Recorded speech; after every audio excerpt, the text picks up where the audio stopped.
Tenemos una palabra de oración, ¿ya? ¿Les parece?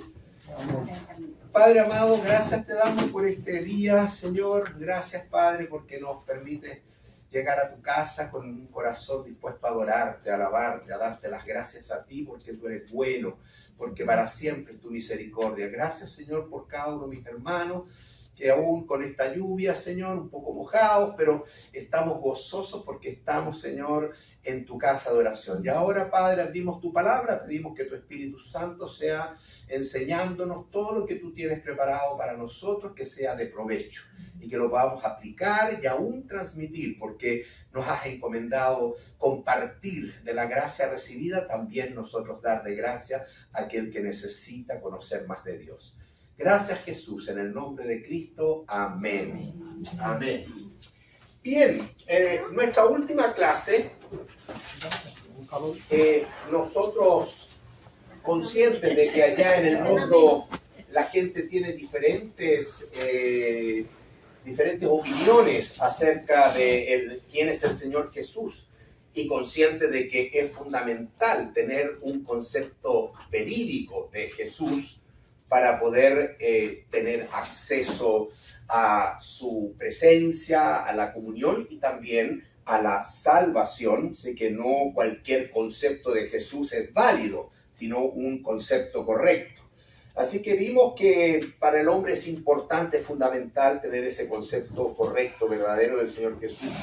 Y al Señor Jesús, consciente de esta realidad, también le interesa saber que las personas tengan un concepto correcto de Él. De tal manera que en el pasaje que fue nuestro pasaje central, Mateo capítulo 16, versículo 13 al 19, en ese pasaje, no lo vamos a leer porque ya lo vimos en la clase pasada, el Señor, preocupado de esta situación, de qué opina la gente de mí, ¿tiene un concepto correcto o tiene un concepto extraviado?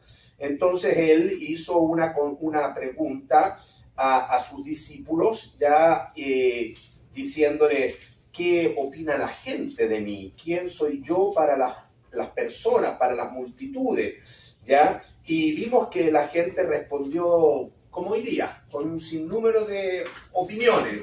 Algunos dicen que eres Elías, algunos creen que eres Jeremías u otros los profetas, etc. Hoy día, si hiciéramos eso mismo afuera, usted se daría cuenta que la gente tiene la más diversa opinión de quién es el Señor Jesucristo. Y ese es un riesgo, es un peligro, porque tener un concepto errado significa que no le conoces. Si no le conoces, tú estás en riesgo de perdición, no de vida eterna. Y esa es la responsabilidad nuestra, tener un concepto correcto para poder comunicarlo. Por eso es que hace una segunda pregunta el Señor ahí. ¿Ya? Y ustedes, mis discípulos, ustedes que han estado conmigo, ¿quién dicen ustedes que soy yo? Eso les pregunta Jesús a sus apóstoles, ¿ya? Y entonces toma la iniciativa Pedro y dice en el versículo 16, ¿ya? Tú eres el Cristo, el Hijo del Dios viviente, ¿ya? Hace una declaración de fe. Y es interesante, yo aquí voy a dar una enseñanza que a lo mejor ustedes no lo han percibido, pero que está en toda la Escritura. Hoy día en las iglesias se invita a los hermanos a hacer declaraciones, a reprender, a declarar declaraciones de fe. Pero te voy a decir algo, toda declaración de fe está basado en que es una revelación de Dios. No es que yo puedo declarar lo que yo pienso, lo que yo creo, lo que yo siento, lo que dice mi emocionalidad. No. La declaración de fe tiene su origen en una revelación de Dios. Y es lo que dice el versículo siguiente. Pedro hace una declaración de fe. Tú eres el Cristo, el Hijo del Dios viviente. Inmediatamente el Señor le dice, bienaventurado, eres Simón, hijo de Jonás. Porque esto no nació de ti.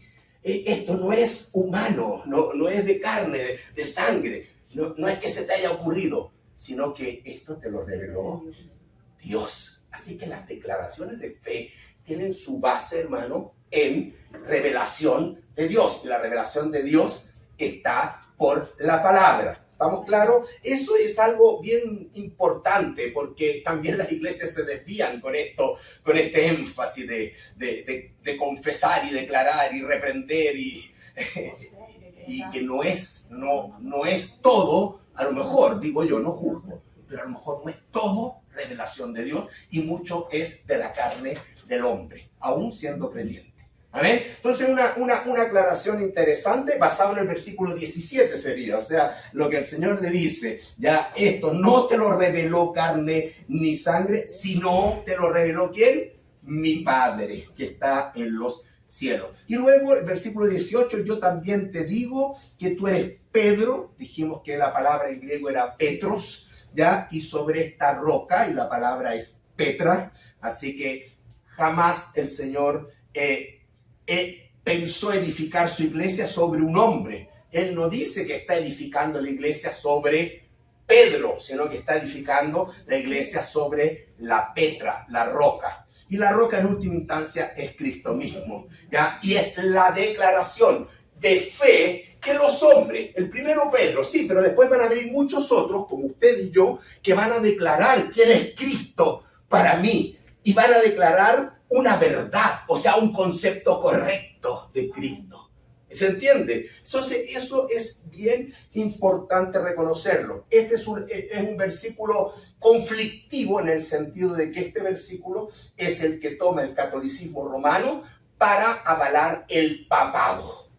Y es una mala interpretación. Ellos creen entonces que la iglesia fue encomendada y edificada en Pedro, el primer papa, y después entonces nosotros vamos con una sucesión de papas y tenemos la autoridad ya sobre los fieles de lo que Dios dice, lo que Dios demanda, ¿ah? Y se atribuyen esa autoridad que jamás el Señor la entregó. Por eso vimos algo que es bien importante. Hago un paréntesis, otra enseñanza, para que usted lo anote.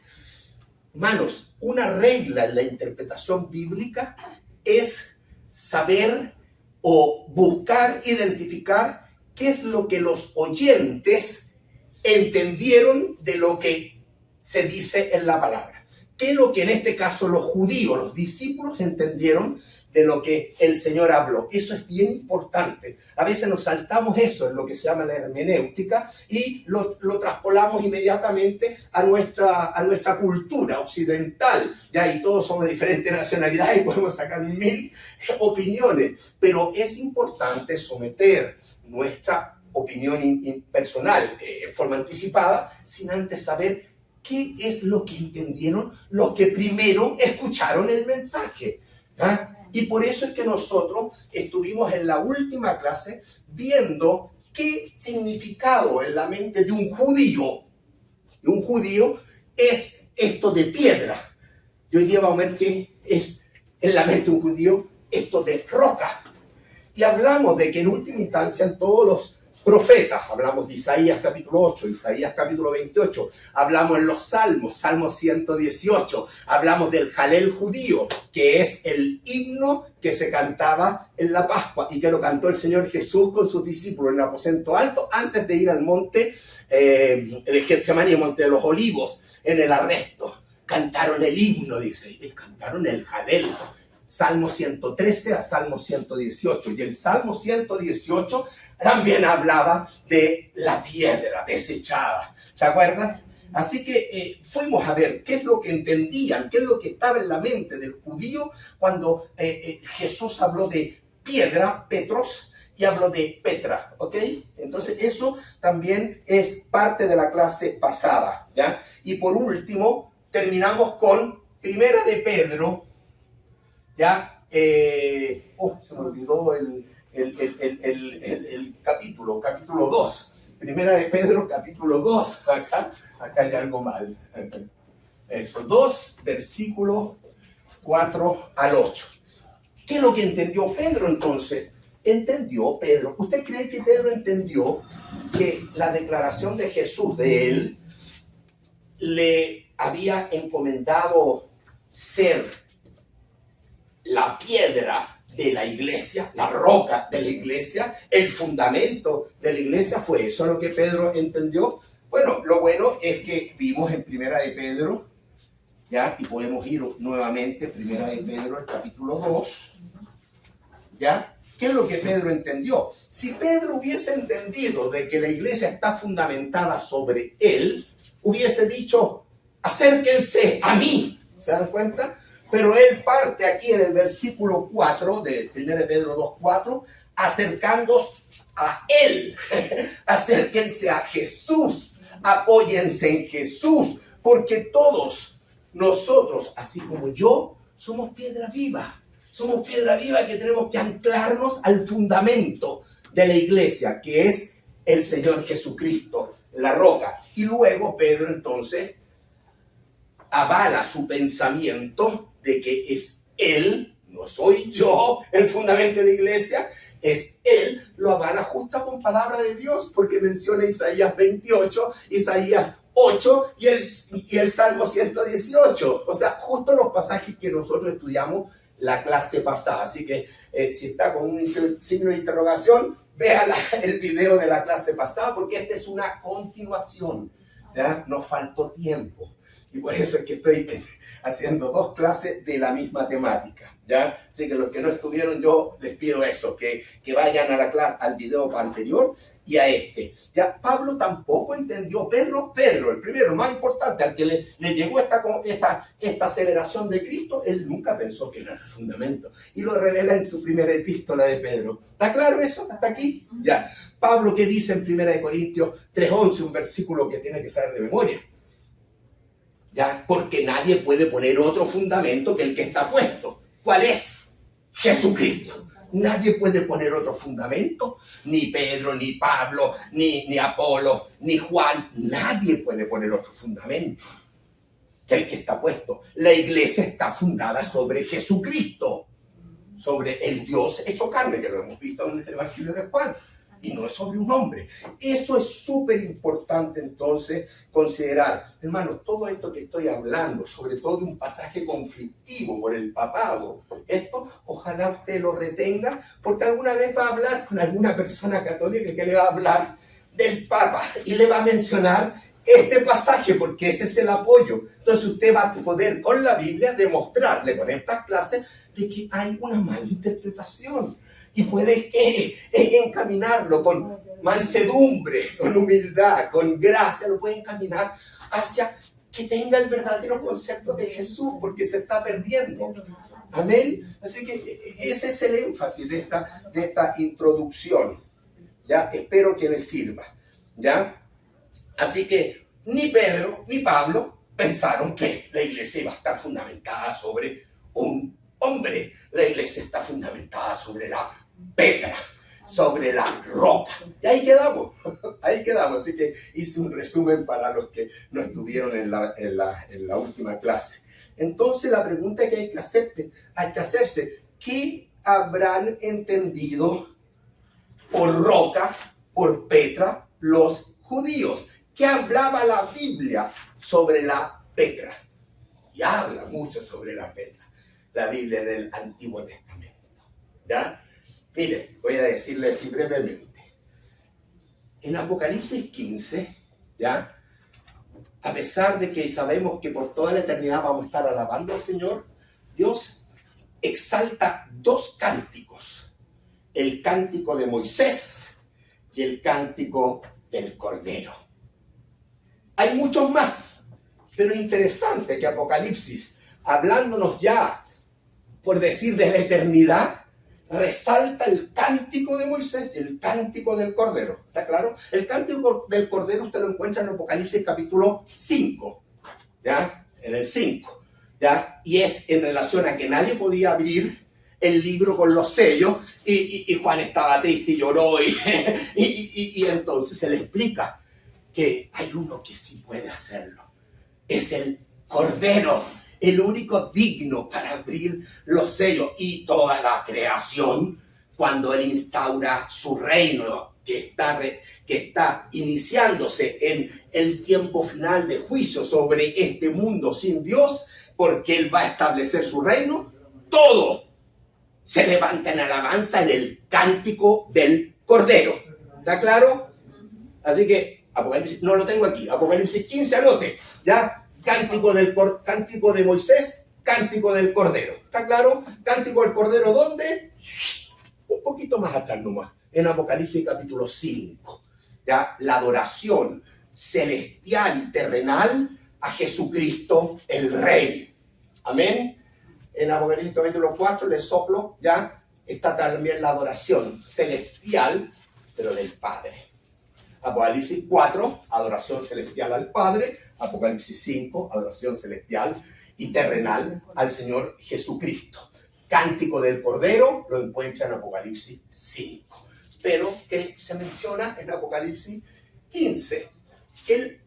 Pero hablaba de el cántico de Moisés, ¿ya? Y Moisés tiene dos cánticos importantes. Uno, cuando salen de Egipto, pasan por seco en el Mar Rojo, ya el Mar Rojo se vuelve, y entonces en esa redención, esa liberación del pueblo de Israel de Egipto, cántico de Moisés con María. Pero también se habla de cántico de Moisés al cierre de la Torá, del Pentateuco, con el libro de Deuteronomio. Se cierra en Moisés la Torá, en Deuteronomio capítulo 32. Y todo lo que él ha estado escribiendo en la Torá, él lo resume en el cántico de Moisés en Deuteronomio capítulo 32. ¿Ok? Ahora yo voy a ir a Deuteronomio capítulo 32, pero básicamente para que usted vea que en este cántico, dentro de muchos que van a ver en toda la eternidad, pero están seleccionados estos, ya se habla de la roca.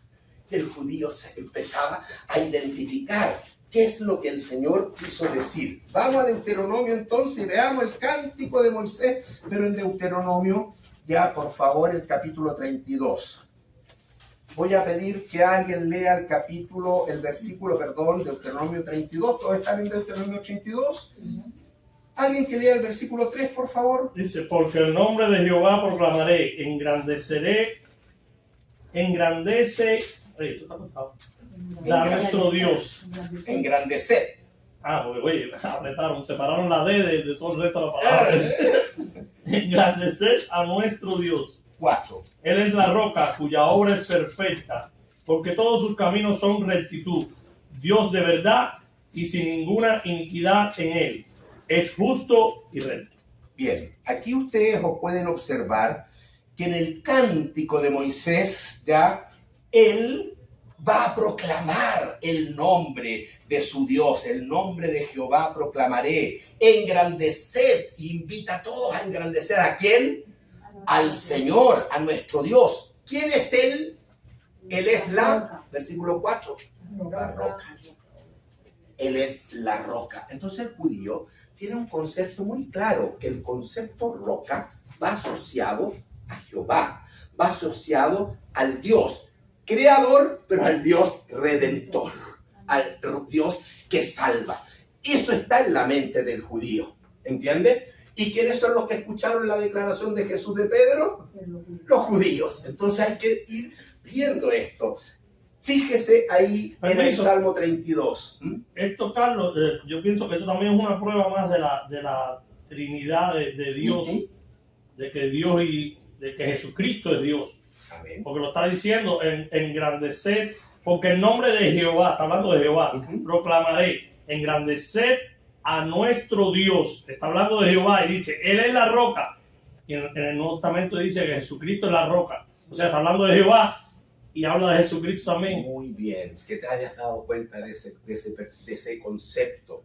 También, ya, para el judío no fue tan fácil lo que tú identificas, porque para nosotros es más fácil ya que conocemos a Jesús, pero ellos, la verdad es que no tenían claro. Si hubiesen tenido claro, no lo rechazan a Jesús cuando Él viene, ¿te das cuenta? Sí. Estaba confuso. Pero para nosotros es claro, y en el Antiguo Testamento podemos ver que se intercambia el nombre de Jehová con Jesús. Lo vamos a ver el próximo domingo. Vamos a hacer esta asociación de cómo en el Antiguo Testamento, indistintamente, ya también se menciona a Jesucristo como Jehová, porque Jehová señala en el fondo al Dios que se relaciona con el hombre, con su creación. Jehová es un título que habla hacia la criatura máxima, el hombre. Elohim, la creación. Jehová, mi relación de Dios contigo. ¿Entiendes? Y dentro de eso, sí, soy creador, pero soy redentor. ¿Ya? Esos conceptos están en la palabra Jehová. Ya lo vamos a ver el próximo domingo. Y tiene una relación totalmente que puede hablar en algún aspecto del Padre, de la Trinidad, la misma palabra Jehová, pero también de Jesús. Para ello requería un poco más de fe, como es lógico, el creer esto, porque Jesucristo no había venido en ese entonces. Obvio. Nosotros lo vemos a otro punto de vista. Pero lo triste del caso es que hoy en la actualidad, después que Jesucristo vino, todavía hay gente que sigue creyendo que Jesucristo y Dios no es el mismo. Así es, así es. Pero aquí ya nos vamos dando cuenta que hay una relación que incluso venía desde de la Torá, del Pentateuco, de los escritos de Moisés. O sea, lo primero, porque el primer escrito es de Moisés y se llama Génesis. ¿Quién lo escribió? Moisés, inspirado por él. Y escribió Génesis, Éxodo, Levítico, Número, Deuteronomio. Los 5 primeros libros. Nosotros le llamamos Penta, 5. Los primeros 5 libros. Pero los judíos le llaman Torá. Torá. ¿Ya? Ok. Importante entender eso. Versículo 15. ¿Quién tiene? Del mismo Deuteronomio 82, vamos al 15. Para que vamos viendo detrás del cántico de Moisés el concepto roca en la mente del judío. De eso se trata el ejercicio. ¿Está claro? 15. ¿Quién lo tiene? Engordó Jesurún y tiró coces, engordaste, te cubriste de grasa, entonces abandonó al Dios que lo hizo y menospreció la roca de su salvación. Bien, este versículo está hablando de Jesurún. Jesurún, ya, es la primera palabra que después se va a reemplazar, es una ciudad que va a reemplazar Jerusalén. Está hablando de la florinata de los judíos, y está hablando que todo este pueblo de Israel ahí se engordaron en sí mismos, ya que dice que tiraron coces, digamos como un potro que no quiere ser domado, o sea, un salvaje. Se rebelaron, esa es la idea. Tiraron cosas, se rebelaron. Israel, mi pueblo elegido, engordó en sí mismo, engordó en soberbia, engordó en conceptos errados, fue rebelde, engordaste, te cubriste de grasa, ya que no aprovecha. Entonces, todo el pueblo de Israel abandonó al Dios que lo hizo, abandonó al Dios que hizo, no solo toda la creación, que hizo Israel, que hizo a la nación y que la escogió. Esa nación lo abandonó a Dios y menospreció. ¿Qué menospreció? La roca de su salvación. Así que la roca tiene que ver con redención. Menospreció hasta el día de hoy. ¿Quién es el menospreciado por su propio pueblo? Jesús. Así que la roca ahí está hablando del Redentor, está hablando del Dios Redentor, que es Jesucristo. Jesucristo en el cántico de Moisés. Entonces abandonó al Dios que lo hizo y menospreció la roca de su salvación. ¿Con quién se asocia nuevamente la palabra roca? Con Cristo, no con Pedro. Fíjese cómo vamos viendo. El 18. Versículo 18. De la roca que te creó te olvidaste. Te has olvidado de Dios tu creador. Habla del Dios que te creó. Nosotros vimos. ¿Quién es el creador? Juan, Hebreos, Colosenses, lo hemos visto. Jesucristo. Jesucristo. De la roca que te creó te olvidaste. Israel está hablando. Te has olvidado de Dios tu creador. Y por último el versículo 31. Porque de la roca de ellos no es como nuestra roca, y aún nuestros enemigos son de ellos jueces.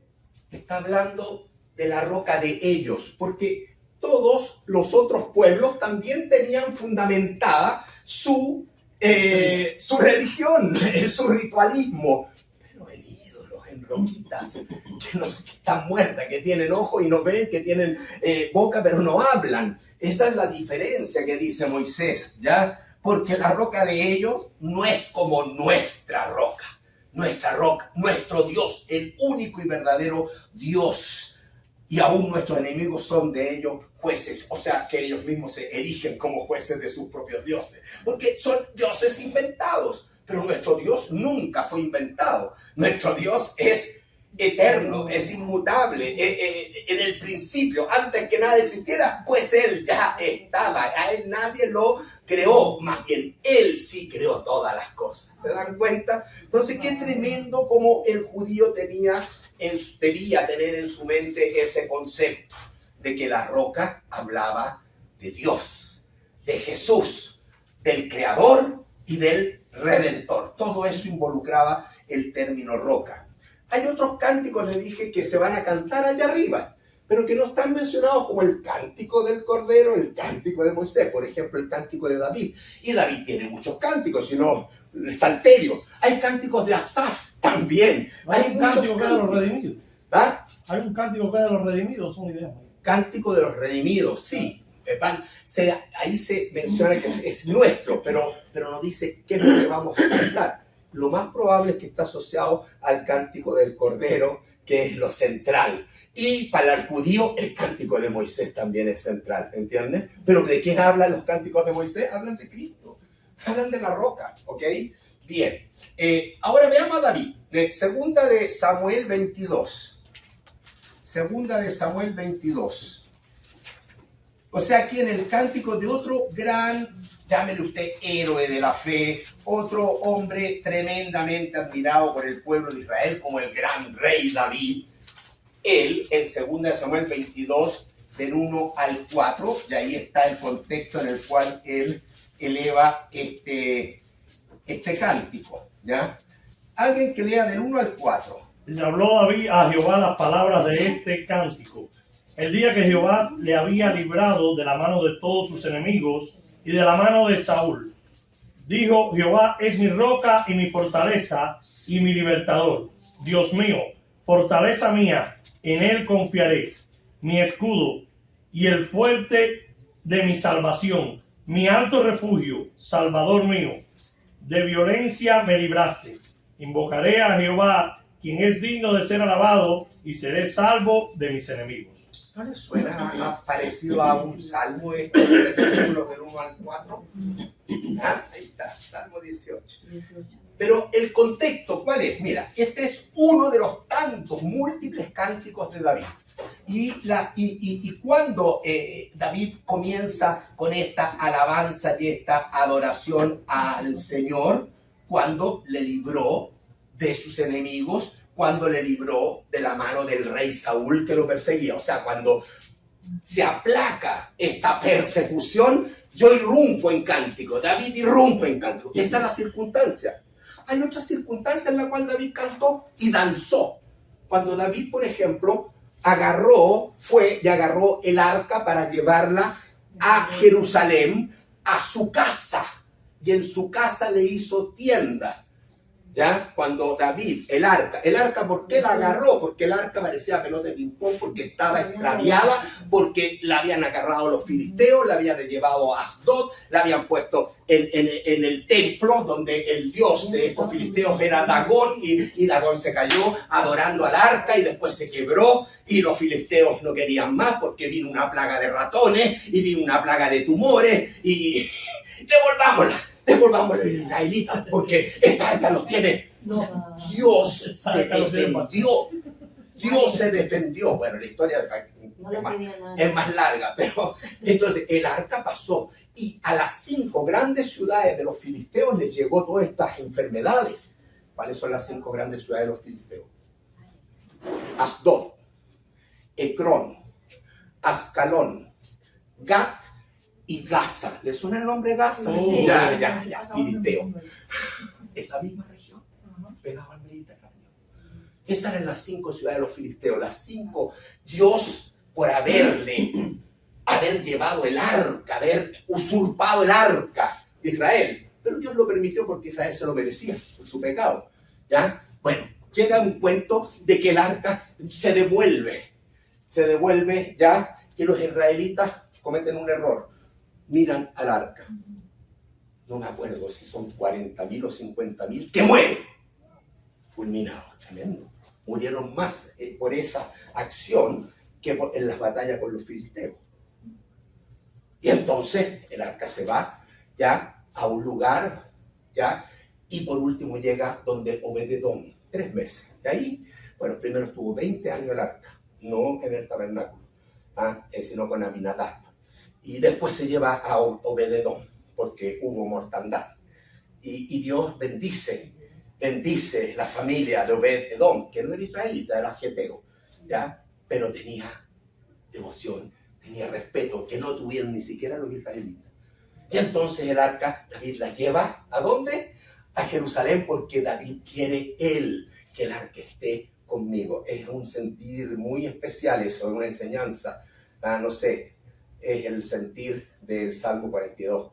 Como el ciervo brama por las corrientes de las aguas, así brama, oh Dios, por ti el alma mía. David anhelaba la presencia de Dios. ¿Anhela usted la presencia de Dios?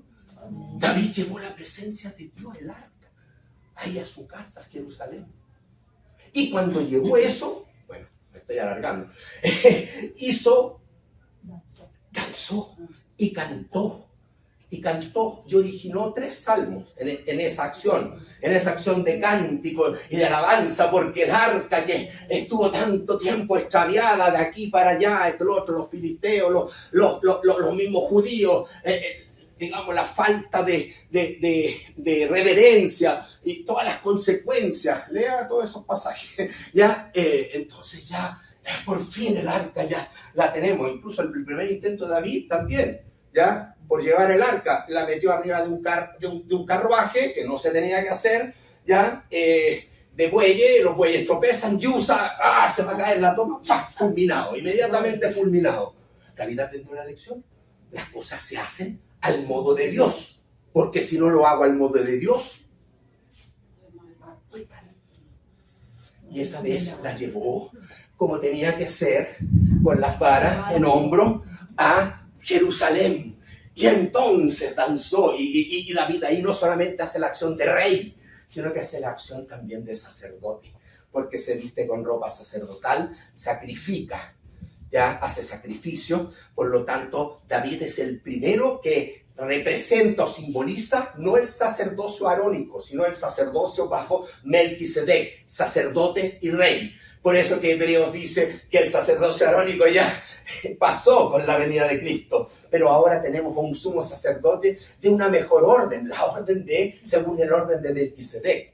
Es sacerdote y es rey, Jesucristo, ¿entienden? Un poco, estoy medio enredado, pero ojalá ustedes lo capten. Bueno, en esa acción de llevar el arca a Jerusalén, David danzó y cantó, y dio origen a 3 salmos. El Salmo 105, el Salmo 96 y el Salmo 106. Y eso está en Primera de Crónicas, capítulo 16. Acá, en Segunda de Samuel, David canta y da origen a otro salmo, el Salmo 18.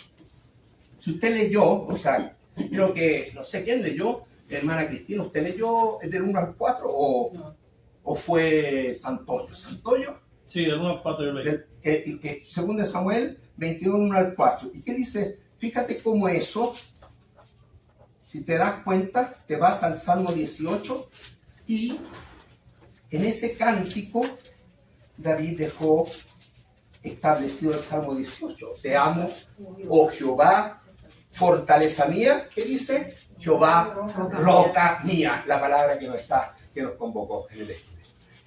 Jehová, roca mía, castillo mío, mi libertador. Dios mío, fortaleza mía, en él confiaré, mi escudo y la fuerza de mi salvación, mi alto refugio invocaré a Jehová, quien es digno de ser alabado. ¿Se saben la música de ese salmo? ¿Lo saben? No, esa música no lo digo. Te amo, oh Jehová, fortaleza mía, Jehová, roca mía y castillo mío, mi libertador. Dios mío, oh fortaleza mía, en Él confiaré. Escudo y la fuerza de mi salvación, mi alto refugio invocaré a Jehová, quien es digno de ser alabado y seré salvo de mis enemigos. Salió más o menos nomás, pero pongámosle música, estoy cantando, es maravilloso, a mí me encanta, es uno de mis salmos favoritos. Te amo, Jehová, qué tremendo salmo. Y que dice que es la roca. Mira lo que es esa palabra, la roca. Y por eso es que el Señor Jesucristo, consciente también de lo que está en la mente de los judíos, Él tiene el sermón más maravilloso, más largo, que está registrado en la Biblia, en Mateo capítulo 5 al 7. ¿No es verdad? Del 5 al 7. Se llama Sermón del Monte. Comienza con la bienaventuranza en el 5, pero termina en el capítulo 7. Ahí está. Hay una canción que es Cristo la roca. Un himno, creo que. También, obvio. Mateo capítulo 7. ¿Qué dice Jesús en Mateo capítulo 7? ¿Ya? Terminando este gran sermón del monte, ¿ya? Ahí en Mateo 7, el versículo 24. Aquí concluye el Señor, ¿ya? Mateo 7, 24. Cualquiera de los... Cualquiera pues que me oye estas palabras y las hace, le compararé a un hombre prudente que edificó su casa sobre la roca. ¿Sobre qué edificó la casa? Roca. O sea, Jesús termina ese sermón diciendo, ¿ya? Mire, cualquiera que escucha mis palabras, pero las obedece, guía su vida en obediencia a la palabra de Dios. Le voy a comparar a un hombre prudente que está edificando su vida, su familia, su casa sobre la roca. ¿Quién es la roca? Jesús, es la palabra de Dios, es Jesucristo. Y cuando vengan los problemas de la vida, esos vientos, su casa va a permanecer. Porque su casa estaba fundada sobre la roca. Fíjense lo que el judío entiende. Pero el que desobedece, escucha y no hace caso y vive la vida sin considerar la palabra de Dios, sin considerar a Cristo, entonces es un hombre insensato. Y la verdad es que cuando vengan los problemas en su vida, se va a derrumbar y va a ser grande su ruina. Lea usted ahí cómo termina el sermón del monte. Y termina hablando de la roca. Y la roca nuevamente en este discurso del Señor está revelando ¿a quién? ¿A Pedro? Está revelando a Jesucristo y la palabra y todos los que creen en Él. ¿Ya? Me quedan unos minutos. Pedro entonces, que queda claro por primera de Pedro, por su epístola, que él nunca creyó que él era la roca de la iglesia. Él siempre supo que era Jesús y nos pide acercaos a Él, acérquense a Él, a Cristo. Está claro, hermano. Además hay otra cosa, pensando un poco en el Papa, ¿ya? El Papa hoy día acepta adoración, lo cual es una abominación. Él permite que se le bese el anillo, él permite que uno se arrodille delante de él, él permite. La pregunta es, ¿Pedro permitió? Vamos a Hechos capítulo 10. Pedro no aceptó adoración. Hechos capítulo 10. Pedro, si fuera el primer papa, así como entonces podría haber aceptado adoración y estaría bien que el papa hoy día ejerza ministerio y más encima que reciba adoración, pero como es una doctrina falsa, ya como lo hemos estado exponiendo, Pedro tampoco recibió adoración. Hay algo interesante, les voy a decir, a ver si les ayuda. En el pasaje de acá de Mateo, también Cristo le dijo, y a ti te daré las llaves del reino. Entonces la iglesia dice, ven, le entregó las llaves a Pedro. ¿Qué es lo que hace una llave? Abre una puerta. Sí, ya vamos a ver que Jesús dijo, yo soy la puerta. Yo soy la puerta. Cristo, abre hacia Cristo. Abre la puerta. ¿Qué es lo que abre hacia Cristo? El Evangelio. Perfecto. Así que las llaves son el Evangelio que Pedro sí puedes usarla como llave para abrir hacia Cristo, hacia la puerta. ¿Qué abrió Pedro? Mire, en Hechos capítulo 2, en Pentecostés, Pedro, voy a ir a Hechos capítulo 2, Pedro abrió la puerta porque fue la primera vez que predicó el evangelio. ¿A quiénes? A Versículo, los gentiles. no, versículo 14. Entonces Pedro, estoy en Pentecostés, Hechos 2, Varones judíos. 14. Ah, Entonces Pedro, poniéndose en pie, y con los 11 alzó la voz y les habló diciendo: varones judíos. Es la primera vez que se predica el evangelio. Cristo ya ascendió. Está ahí con el derramamiento del Espíritu Santo, el nacimiento por el evangelio, por la aceptación al evangelio, o sea, la aceptación a Cristo, el inicio de la iglesia. Porque 3000 se convierten en ese mensaje de Pedro. Así que Pedro usó las llaves que Cristo le dio. ajá. Sí. Para abrir la puerta hacia Cristo a los judíos. Capítulo 2, ese mensaje. Pero en el 10, en el que yo le dije Hechos 10, también usó la puerta Pedro para abrir por el evangelio la puerta a los gentiles. ¿Por qué? Porque Dios le dijo: quiero que vayas a la casa de Cornelio en Cesarea. Cornelio, toda su red social eran gentiles. Era un centurión romano, Cornelio. Y a Pedro dijo: pero ¿cómo yo voy a ir a predicar el evangelio a un gentil si no quiero saber nada con los gentiles? Y el Dios le tuvo que dar la visión de los animales inmundos y le dijo: mata y come. ¿Cómo? Pero si en Levítico capítulo 11 hay muchos de estos animales que está prohibido comer. Mata y come, y no llames tú a lo inmundo, que yo lo he limpiado. Y fue Pedro y abrió la puerta con el evangelio a los gentiles. Y se derramó el Espíritu Santo. ¿Lo entiende lo de las llaves? Sí. Espero que le quede claro. ¿Y qué hizo Cornelio en Hechos capítulo 10? Dice en el versículo 24: al otro día entraron en Cesarea y Cornelio los estaba esperando, habiendo convocado a los parientes, a los amigos más íntimos. Ahí estaba todo el grupo de gentiles. Cuando Pedro entró, salió Cornelio a recibirle, y postrándose, ¿quién? Cornelio, a sus pies, a los pies de Pedro, adoró. ¿Aceptó Pedro esa adoración? No. Siga leyendo. Mas Pedro le levantó: levántate, pues yo mismo también soy hombre. Pedro no aceptó adoración. Ok. Pablo, en Hechos, siga en capítulo 14, siga usted el estudio. Acá Pablo también hacen un milagro de sanar ahí a un cojo de nacimiento, y toda la gente del sector, incluidos los religiosos, que dijeron: han descendido dioses del cielo a nosotros por la magnitud del milagro, y se largaron ahí a hacer fiesta y querían hacer sacrificio a Pablo y a Bernabé. Pablo aceptó eso, rasgó las vestiduras y dijo: no hagan esto, hay uno solo al que hay que adorar, que es a Dios. Juan quiso adorar incluso por el éxtasis de las revelaciones del ángel en Apocalipsis 19:10, el versículo que da título al curso, el testimonio de Jesús. Apocalipsis 19:10, quiso adorar. O en el 22, aquí está, en el 22, capítulo 8 y 9, también Juan nuevamente va a cometer el mismo error de adorar al ángel por las visiones, la revelación.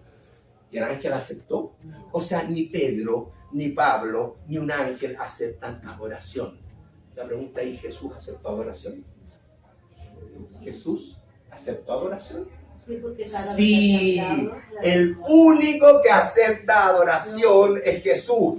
Pedro, Pablo y el ángel no aceptan adoración, pero Jesús sí. Cuando sana al ciego de nacimiento, ya y el Sanedrín lo expulsa y lo ve todo triste, Jesús va a él, ya, y le dice: ¿ya crees en el Hijo de Dios? ¿Y quién es, Señor? Pues el que habla contigo. Lo estás viendo ahora. Él fue el que te sanó. Y el ciego cayó a sus pies y lo adoró.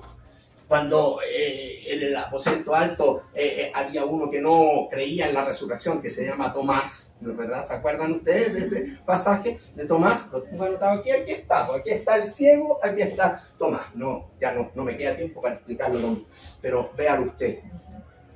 Tomás no creía. Si no lo veo y no meto mis dedos ahí en las llagas, yo no voy a creer. Una semana después, el Señor se presenta. ¿Ya? Él dice, Tomás, ven acá. Mete tus dedos en mis llagas. Y Tomás se cae y lo adora. Dios mío, ese Señor mío y Dios mío. Lo trata de Dios así, adorándolo. Jesús aceptó la adoración porque Jesús es Dios, es el único que puede aceptar adoración, el único digno de adoración y alabanza, pero nadie más, nadie más. Amén. Bien, hermano.